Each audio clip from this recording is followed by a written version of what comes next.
Home-based Super Eagles have booked their place in the semi-final of the 2018 African Nations Championship chant with a 2-1 win over Angola at the Stade Ibn Battuta in Tangier on Sunday. Anthony Opoto and Okechukwu Gabriel came up with the goals for Nigeria in stoppage time and extra time respectively after Vladimir Vaz opener on a cold evening in Morocco. A victory sets up a semi-final clash against Sudan for Nigeria in Marrakesh on Wednesday, where another win will earn them a place in the tournament's showpiece. Manchester City boss Pep Guardiola urged referees to protect players after Leroy Sané was injured during the FA Cup win at Cardiff City. Guardiola's side is to a 2-0 win over the championship side to reach the 5th round as Kevin De Bruyne and Raheem Sterling struck. But Guardiola confirms Sané could miss up to a month after Joey Bennett's foul. Sané could miss Premier League games against West Bromwich Albion, Burnley and Leicester City, and it's now a doubt for City's Champions League clash last round of 16 clash away at Basel on February 13th. Elsewhere, Michy Batshuayi scored twice as Chelsea booked their place in the FA Cup 5th round with a comfortable 3-0 win over Newcastle at Stamford Bridge. Marcos Alonso completed a routine victory in style with a sublime free kick. As Newcastle's poor record in the competition continue, the Magpies have won just 4 FA Cup ties in the past decade. Roger Federer won his 6th Australian Open and 20th Grand Slam title with a 5-set victory over Marin Cilic on Sunday. The Swiss lost 5 games in a row as he dropped the 4th set but recovered to win 6-2, 6-7, 6-3, 3-6, 6-1. Federer becomes only the 4th player after Margaret Court, Serena Williams and Steffi Graf to win 20 or more major singles titles. All right, I've got sports journalist Shayo will be with me in the studio. Hello, Shayo. How are you? Mayowa, good morning. Great. All right, let's begin with the chant. Eagles, it was really a very closely fought battle yesterday against Angola. Yeah. We thought they were out of the contest, but Opoto had other ideas. Some of us already packed our, our viewing baggage because, of course, we're not in Morocco. But then, yeah, saved at the very end. And it was a nervy encounter. Still not convinced. They missed a host of chances. Host of chances, especially kicking the ball like it's rugby. And that's a worrying situation. You should be able to put your shots within range as a professional footballer. Too many balls above the goalpost showed that it doesn't seem like they were even practicing shooting in training, but then we survived and live to fight another day. All right, Wednesday it's against Sudan. You perhaps consider them minors in this tournament, but they shocked Zambia to get to this stage. What should Nigerians expect against the Sudanese? That would be our undoing if we think they're minors, because let's look at their league. Teams from Sudan actually do well in the Champions League. Players from the league are actually the ones prosecuting the CHAN tournament. And that's why Libya is a force to reckon with, or was a force to reckon with until we defeated them in the group phase. They are former champions also. So we can't rule out Sudan being a powerhouse at this tournament. For them to have come this far means there's something up their sleeves. And for them to actually defeat the opposition they defeated in the quarterfinals also, one we all thought should take that one, is a cause for concern. Our performance is still not convincing. That's talking about the Super Eagles, and that's the worrying situation. The players need to actually do much more than we've seen in the last 2-3 games if they are going to actually overturn that game against Sudan. Well, that begs the question, are these the best set of players the Nigerian Professional Football League can produce? I'll leave you to answer that in a moment. Let me quickly run through some of the results from the Nigerian Professional Football League this weekend. Starting from Saturday, Plateau United, that's last season's champions, defeated runners-up MFM FC, interestingly. And you had Abia Warriors goalless against Sunshine. Aqua United, 3-0 winners over Kwara United. Academy Warriors goalless against Kano Pillars. Hatland 1-1 Yobe Desert Stars. Katsina United 3-0 winners over Goran FC. Lobby Stars 3-1 against Niger Tornadoes. Enyimba 1-1 against Rivers United away. Wiki Tories 1-0 winners over FC Fanyba. And today Nasarawa United will take on Enugu Rangers. So Aqua United are top of the league right now with 12 points, followed by Plateau United.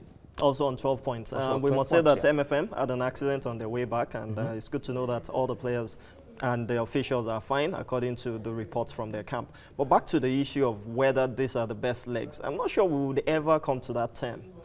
What's best for me may not be best for the coach, may not be best for you. We have different opinions. What matters most is when you are selected.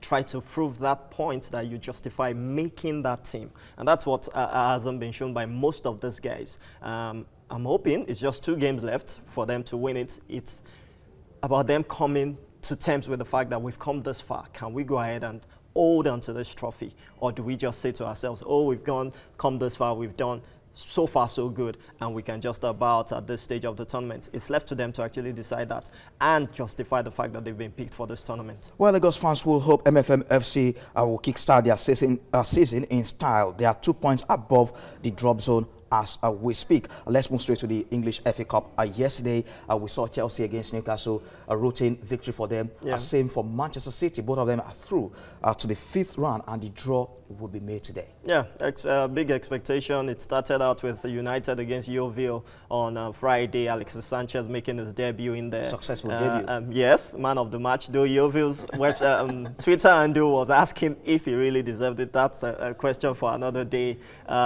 We saw Arsenal also get the job done. Liverpool, surprise, surprise, so against West Brom. Against West Brom. Probably saved by the video assistant referee, because it could have been more than that final result, but then they were knocked out also. City, Chelsea in there. It's going to be a tough 5th round. I'm expecting the draws, and I see one of the big sides actually squaring up in that 5th round. And Tottenham would have a replay at Wembley against Newport. Well, Newport are the winners in that, considering the income they will get from that away trip, and the fact that they're going to Wembley even before the final of the FA Cup. It's good for them. All right, we'll get you all the draw as soon as we have them. Let's go to that. The man of the moment, Roger Federer. He was supposed to be retiring. He was supposed to be too old to win a slam. And here we are. Last year, 2 Grand Slam titles. This year, another slam. And Phil will bet against him winning more. Like fine wine. The older it gets, the better it becomes. 36. I mean, that's ridiculous. The better it becomes. Actually, I watched that the matchup, the final live, and I was thinking maybe Cilic could do it after he took the 2nd set and took it to the 5th set. But then he came back strong, and it goes to show that Federer understood what he was doing all the while, even for the sets that Cilic took. That's the 2nd and the 4th set. He knew what he was doing. He just had to conserve his energy, because Cilic was going to run him out, as we've seen, in those sets that he took, and he just wanted to conserve the energy till that final round. And Cilic couldn't go the long haul, and that was the difference between the Fed Express and, of course, Marin Cilic. 20th Grand Slam is in a class on his own. Class of his own, class apart from every other person you can ever think about, and it's really kudos to him. And I think there's still more slams up his sleeves. Well, you have the French Open coming, the Wimbledon and the US Open coming. He didn't participate in the French Open last season. We don't know if he will. I'm sure he won't bother this year. We all know. That's why I said he understands the game. He understands the momentum and the terrain. He understands his body mechanisms at the moment. Why bother with the clay court where he knows he doesn't do well even when he's world #1? Than it's just 159 points behind Rafa Nadal. Yeah, exactly. So he's not bothered about the clay court, because he knows that even without Nadal, some of the other guys who are really, really very good technically on the clay court can push him out at some stage. He would conserve himself for the Wimbledon and, of course, the US Open, which would add to his slams, rather than get injured at the French Open and not be able to participate in any of those 2. All right, before I let you go, do you see anyone catching up with his 20 Grand Slam titles? Nadal has 16. Djokovic is on 12 as we speak. Do you see anyone catching up? If there's anyone, it will be Djokovic, if he stays fit. Nadal, I'm not too sure, because the injuries have been, recurrent, and his style of play would actually keep pushing him to the brink. And let's also remember that he is not too good on both the grass and the clay, though in recent years it's shown that he can actually come to hard court and grass. That's for Nadal. So that's his limitation. He can't. I'm not sure he can win the next 5 French Open, for example. Age also not on his side. So I think if there's anyone who can do it, it will be Novak Djokovic.